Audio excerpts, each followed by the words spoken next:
Damn Reincarnation, capítulo 101, O Mercado, 1. Acho que você pode parecer um pouco mais intimidador se colocarmos uma barba em você, disse Cristina pensativa. Preciso mesmo parecer mais intimidador? Eugene perguntou. Já que você está tentando se disfarçar de traficante de escravos, não seria melhor se todos pudessem reconhecê-lo como traficante de escravos assim que olhassem para você? Cristina argumentou. Talvez sim, admitiu Eugene enquanto olhava para Cristina com uma expressão falsamente apologética. Mas por que estamos trabalhando apenas no meu disfarce? Você também precisa se disfarçar. Por que eu tenho que usar um disfarce também? Cristina objetou. Então, você realmente pretende entrar em um mercado de escravos vestindo uma roupa de sacerdotisa, que diz a todos que você é uma? Realmente acha que aquele bando de malditos estaria disposto a deixá-la entrar? Eugene apontou. Pode ser realmente o caso, mas não tenho intenção de mudar minha roupa ou alterar minha aparência. Cristina insistiu, seu rosto endurecendo em um biquinho teimoso, enquanto erguia o queixo. Parecia que não estava disposta a tirar o traje de sacerdotisa por qualquer motivo. Além disso, não há necessidade de eu colocar um disfarce também, não é? Se descobrirmos um motivo para um sacerdote estar acompanhando você, então... Deixando de lado sua posição como a santa, esse curso de ação certamente trará muito desprezo ao Império Sagrado. Para um de seus sacerdotes realmente aceitar dinheiro de um comerciante de escravos para ajudá-lo a comprar um elfo? Você realmente ficará bem se esses rumores começarem a circular? Eugene perguntou com uma sobrancelha levantada. Com essas palavras, o rosto de Cristina endureceu ainda mais. Depois de hesitar por alguns momentos, ela se levantou de seu assento. Vou pensar um pouco, disse Cristina cedendo.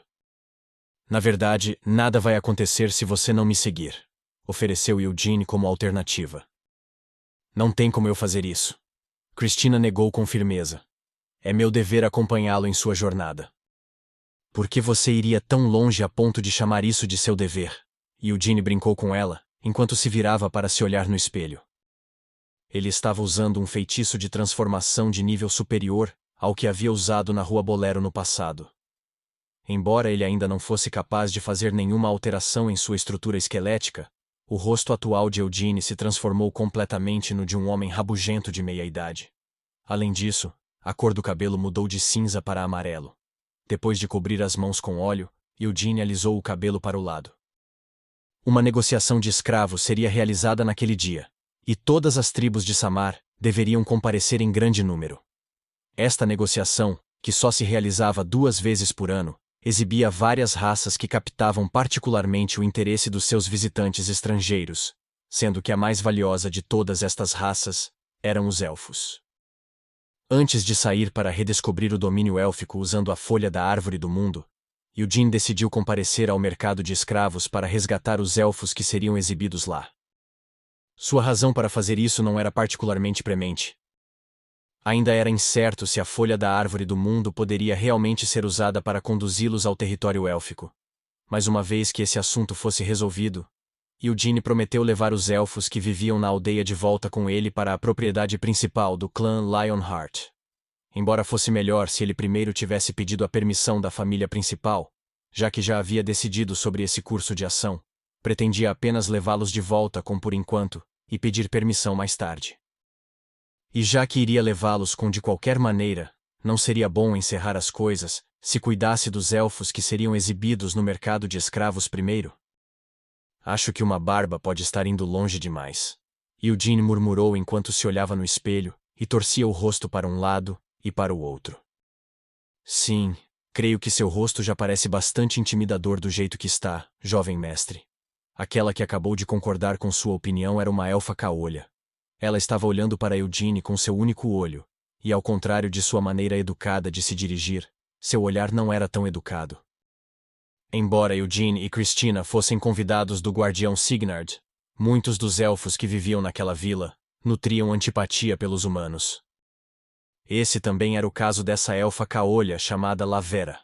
Os elfos que viviam ali sentiam uma animosidade particular em relação a Eugene, pois haviam sido informados de que logo deixariam Samar para segui-lo e viver na floresta que pertencia ao clã Lionheart. Eles entenderam por que isso estava acontecendo. o guardião Signard os informou pessoalmente sobre os fatos por trás desse movimento. Ao invés de Samar, que estava infestada de bárbaros e traficantes de escravos, seria muito mais confortável para os elfos viver nas florestas da propriedade principal do clã Lionheart, já que até levariam as árvores encantadas que há muito protegiam os elfos desta vila. Também não haveria necessidade de se preocupar com a doença demoníaca. No entanto, vários elfos, incluindo Lavera, sentiram um medo inevitável ao pensar em serem protegidos, não por sua própria espécie, ou pela floresta, mas pelos odiados humanos. Eugene também tinha uma ideia aproximada de em que tipo de posição essa proposta havia deixado os elfos. Ele teve que admitir para si mesmo que, ao primeiro comparecer ao mercado de escravos e resgatar os elfos que estavam sendo exibidos lá, esperava fazer uma demonstração pública de sua boa vontade para com os elfos. Embora eu realmente não tenha tempo livre para me preocupar com a reação deles a isso, ponderou Eugene. Ainda assim, deveria pelo menos amenizar a hostilidade que mostraram a ele desde o início. Eles não teriam escolha a não ser fazer isso, certo? Estavam correndo um risco desnecessário indo para o mercado de escravos, e teriam que gastar muito dinheiro para comprar os elfos exibidos e escoltá-los de volta à aldeia. Então, Eugene também estaria permitindo que vivessem na propriedade do clã Lionheart, que era muito mais segura do que esta floresta. Depois de ter feito esse tanto, se ainda não gostarem de nós sem pensar, só porque somos humanos, ainda seriam capazes de se chamar de elfos? Em vez disso, seriam apenas malditos sem educação. Tendo esses pensamentos, Eugene mudou o corte de seu manto. Então Cristina, que havia saído alguns momentos atrás, voltou para o lado de Eugene. Sir Eugene, chamou Cristina, dá uma olhada nisso. Ao voltar, o rosto de Cristina estava coberto por um sorriso orgulhoso. Tendo coberto sua roupa sacerdotal com um grande manto, ela caminhou para ficar na frente de Eugene e girou em círculos. Se eu fizer isso, não há necessidade de tirar meu traje de sacerdotisa, e se eu colocar o capuz também, posso até cobrir o rosto, declarou Cristina. Você não acha meio engraçado se gabar disso como se fosse uma grande descoberta? Eugene perguntou zombeteiramente. O sorriso de Cristina vacilou com essa pergunta. Ela parou de girar no local, e enquanto olhava para Eugene com os olhos apertados, ela abotoou o manto. Está tudo bem eu não acompanhar? Narissa, que estava por perto de muletas, perguntou hesitante. Ela certamente tinha medo de ir para o mercado de escravos, mas também sentia o desejo de ajudar Eugene e Cristina, que já haviam feito tanto para ajudá-la. Você deve esperar aqui, disse Eugene com firmeza. Se levarmos você desnecessariamente conosco, seria um saco se nos encontrássemos com a tribo Garung. Sim? Narissa aceitou humildemente. Os ombros de Narissa tremeram levemente com as palavras tribo Garung. Fazia apenas alguns dias, desde que ela se jogou de um penhasco para escapar de seus perseguidores tribais, montados em lobos gigantes. Também não há necessidade real de você nos seguir, disse Eugene, dirigindo-se a Lavera. Lavera balançou a cabeça. Você realmente acha que um estrangeiro sem mercadoria à venda poderá entrar e sair do mercado como bem entender?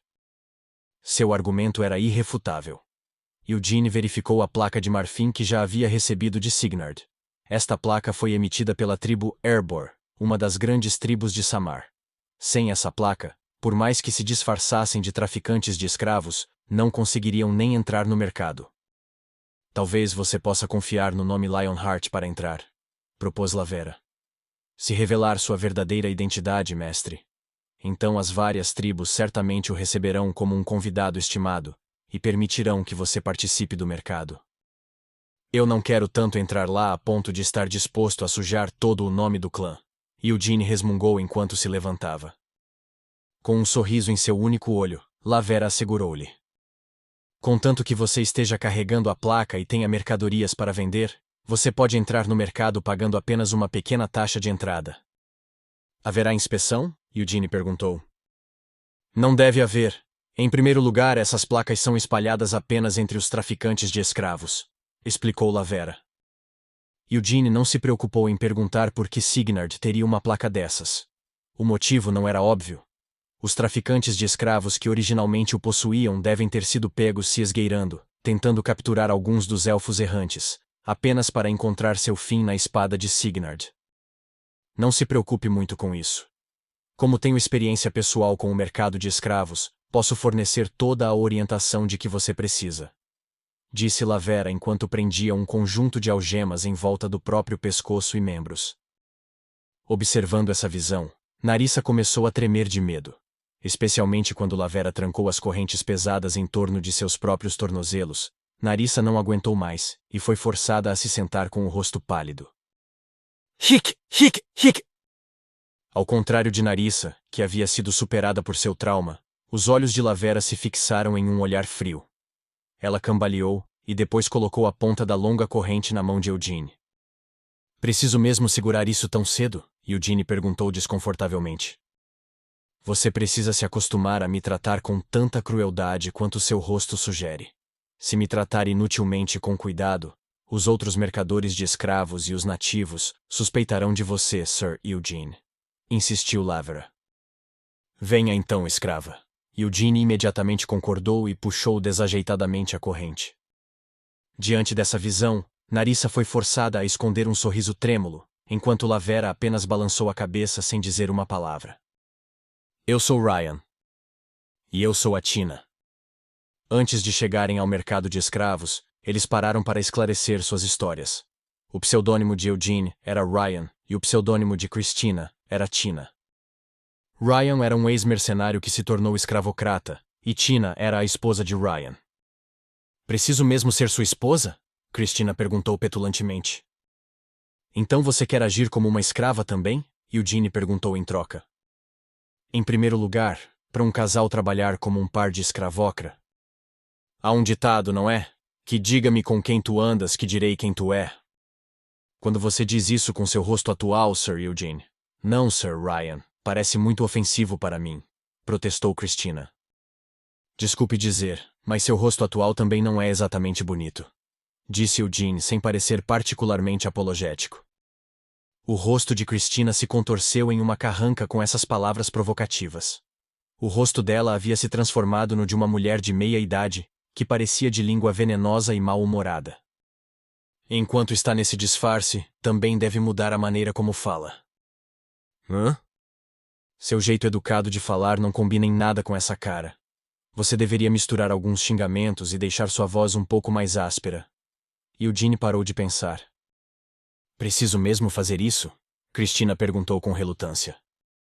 Você prefere ser mais um estorvo do que uma ajudante, fazendo barulho e chamando atenção? Desafiou Eugene. Eu vou fazer... Christina hesitou e então mudou de assunto. E entendi, chefe. Parece que você simplesmente não consegue. Eugene balançou a cabeça. Por que não tenta agir como uma muda? Enfim, não deve haver necessidade de você abrir a boca enquanto estivermos lá. Christina apertou os lábios e olhou para Eugene. Se ela tivesse seu rosto normal, teria sido capaz de esconder sua raiva por trás de um sorriso, em vez de olhar para ele assim. Mas talvez por causa de como seu rosto foi alterado, seu olhar raivoso parecia especialmente duro naquele momento. Apenas a maior das tribos detinha o direito de hospedar esse mercado de escravos. Desta vez, o mercado seria realizado no território da tribo Zial. Achei que pelo menos estaríamos indo para uma cidade. Talvez porque estrangeiros e membros da tribo estivessem indo e vindo, o mercado seria realizado no meio da floresta, em vez de em uma cidade. Em termos de mercado negro, lembrava a Rua Bolero que ele havia visitado em Arote, mas fora isso, o mercado de escravos realizado ali era incomparavelmente mais primitivo do que a Rua Bolero. Até a entrada refletia esse fato. Os guerreiros da tribo Zial, que haviam montado patrulhas por toda esta área da floresta, olhavam com os olhos arregalados para os mercadores que entravam, enquanto faziam gestos ameaçadores para os convidados das outras tribos. Parece que o mercado é apenas uma fachada. Eugene tinha uma ideia aproximada do que estava acontecendo ali. O mercado de escravos só abria 2 vezes por ano. Naquela época, mesmo tribos hostis não tinham permissão para lutar entre si. Isso porque as grandes tribos haviam proibido qualquer luta dentro do mercado de escravos. Mesmo assim, num lugar onde tanta gente se reunia, as sementes do conflito não podiam deixar de ser semeadas aqui e ali. Com quanta cautela e hostilidade cada tribo nutria em relação às outras, as tribos sentiram a necessidade de aumentar sua própria estatura para impedir a influência umas das outras. Os ilustres convidados que estavam ligados a cada uma das tribos também gostaram profundamente de tal visão. Para eles, o próprio mercado era uma atração raramente vista. Além disso, escravos não eram as únicas coisas negociadas ali. Vários outros itens de interesse também eram trocados. Samar era vasta. Este lugar não era apenas coberto de árvores, muitos outros recursos valiosos raramente vistos no resto do continente estavam enterrados lá dentro. Várias gemas inestimáveis e mitril, extraídos das minas de Samar, e os materiais obtidos dos monstros da floresta, eram todos vendidos ali. Além disso, também havia poções que podiam aumentar artificialmente a mana ou fortalecer o corpo. Estes eram o produto dos legados transmitidos por cada uma das tribos de seus ancestrais. Para esses nobres estrangeiros, essas coisas eram mais valiosas do que escravos, mesmo que os escravos fossem elfos. Eu quero um elfo com algum tipo de imperfeição física, um desses nobres murmurou para si mesmo. Era Dajarang Kobal. Ao invés de coisas que não eram de valor óbvio, aquele porco estava mais interessado em um escravo élfico que pudesse ver com seus próprios olhos, possuir e brincar. Não há necessidade de pressa. O Jisha persuadiu Dajarang enquanto resistia à vontade de zombar. O guerreiro-chefe da tribo Garung, de alguma forma conseguiu sobreviver ao encontro com o agressor desconhecido alguns dias antes. Foi tudo graças aos caprichos do homem desconhecido. Depois de olhar para o patético Ujisha, que havia mijado nas calças no local e estava implorando por sua vida, o homem simplesmente desapareceu. Ujisha não sentiu vergonha do que havia acontecido. Qualquer um que fosse colocado em tal situação teria feito xixi nas calças. Na verdade, nenhum dos guerreiros da tribo Garung que estavam lá naquela época havia saído com as calças secas. Alguns até se cagaram.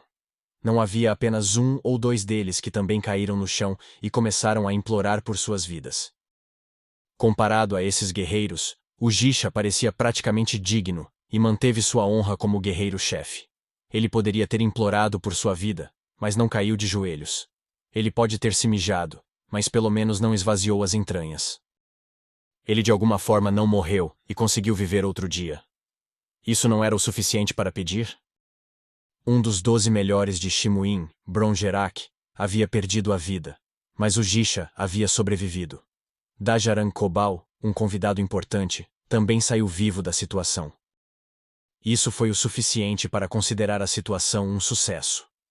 O Jisha não conseguiu que Bron o apresentasse às damas do reino Shimuin, mas enquanto conseguisse satisfazer os desejos de Dajarang, ele ainda poderia garantir um futuro esplêndido para si mesmo em Shimuin. Você... Apenas deixe-me dizer, é melhor você se certificar de cuidar bem de mim. Dajarang olhou para o Jisha com uma arrogante virada de olhos. Só porque Bron se matou, não significa que você pode se safar por me tratar mal. Afinal, você... sabe quem é meu pai, não sabe? Realmente acha que eu não notaria o que você realmente está sentindo por dentro? Dajarang com certeza era um idiota, mas não era como se fosse completamente sem cérebro. Antes de vir para cá, ele foi forçado a ouvir dezenas de sermões sobre a importância do acordo feito entre seu pai, o Conde Kobal, e o Jisha. Mesmo depois de chegar à tribo Garung, o falecido Bron também lhe deu dezenas de lembretes. Sobre a mina da sua tribo, você sabe que meu pai é o único que pode lhe dar as condições que você quer para o negócio, certo? Dajarang fungou arrogantemente. Embora não seja necessariamente a verdade, o Conde Kobal foi o melhor parceiro comercial que o Jisha encontrou depois de chegar a vários lugares. Em primeiro lugar, o Conde Kobal era um aristocrata de grande importância, mesmo dentro de toda Shimuin. A morte de Bron, bem, foi inevitável. Não foi minha culpa. Dajarang gaguejou. Dajarang não tinha desejo de recordar aquele momento. Não, ele não tinha. O que tornou ainda mais assustador em retrospecto foi o fato de que Bron havia morrido. Mesmo sendo o menor dos 12 melhores de Shimuin, Bron era um dos 12 cavaleiros mais fortes de Shimuin, e o Conde Kobal o valorizava muito. Foi por isso que contratou Bron como escolta para seu filho tolo, e o enviou para Samar. Entendo o que você está dizendo, jovem mestre. O Jisha arregalou os olhos inocentemente enquanto olhava para Dajarang. A morte de Bron foi um acidente. Se o acordo for finalizado, vou me certificar de testemunhar ao Conde Cobal como o jovem mestre deseja que eu faça. Certo, isso mesmo. Bibron morreu após cair em uma fossa, depois de ficar bêbado. E ele caiu nos banheiros da sua tribo por serem abertos. Ele tropeçou no buraco com os pés primeiro e morreu. Dajarang declarou com orgulho. Uiha hesitou.